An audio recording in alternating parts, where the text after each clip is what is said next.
Welcome back. We now turn our attention outside the shores of Nigeria to Gambia, where I think the deadline for the current president Yahya Jammeh expires tonight. It's midnight tonight, I believe.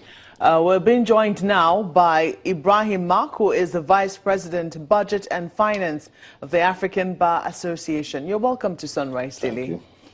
What does your association make of the intervention that ECOWAS is about to make militarily? We do not believe that the military intervention should be a first resort.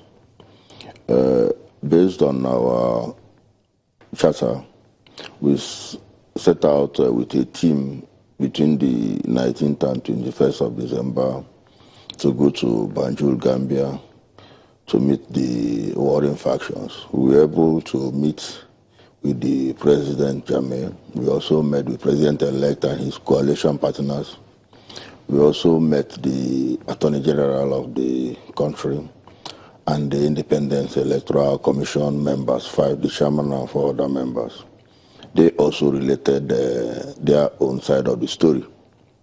And we thought, we now asked them that we believe that they can sort out this problem by themselves by sitting together and through dialogue agree on the way forward.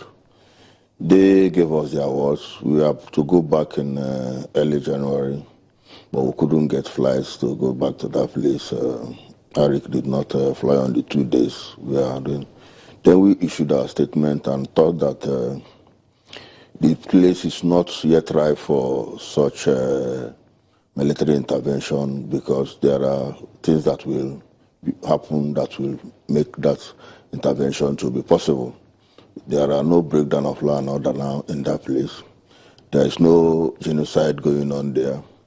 There is no attack on the people that will bring about humanitarian crisis. That is the time that will be ripe for military intervention to come into the place.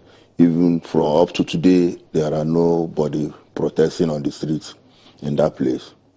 So we still think that going in with the military will now even create those humanitarian crises that is avoidable. You say that, military action should not be the first option. We know that ECOWAS did not resort to military action as the first option. We saw them visit Yahya Jammeh. We saw them have conversation with him and also Adama Barrow as well. We've seen attempts at diplomacy, as it were, and also negotiations. But it would seem that Yahya Jammeh will have none of that.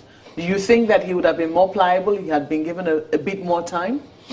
It's not actually given a bit more time. In mediatory role, you must be able to be accepted by all the parties. You see, from what we read or from what Jammeh said, he did not believe in what ECOWAS. He said that they're already biased.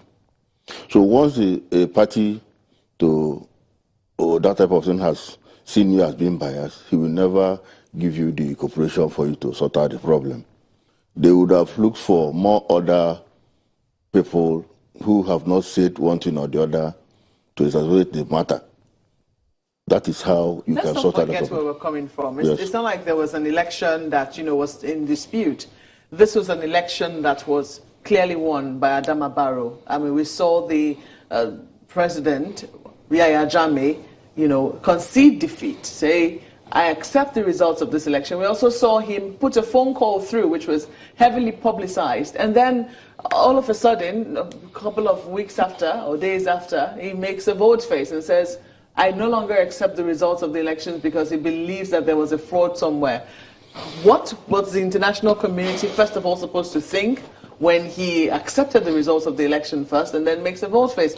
Doesn't that already by itself create a bias against him? See, what happened was that I don't think people were able to ask him, why did you make a vote face? We met him and asked him what happened. You have congratulated this man and everybody was happy with what you have done. He said, look, that they announced the result, he accepted the result on 1st of December. That later, 4 days later, the Electoral Commission announced a fresh result and said they have made a mistake. And when we looked at that result, I think the first one he lost by about 36,000 votes. The second result they announced was he lost about 18,000 votes.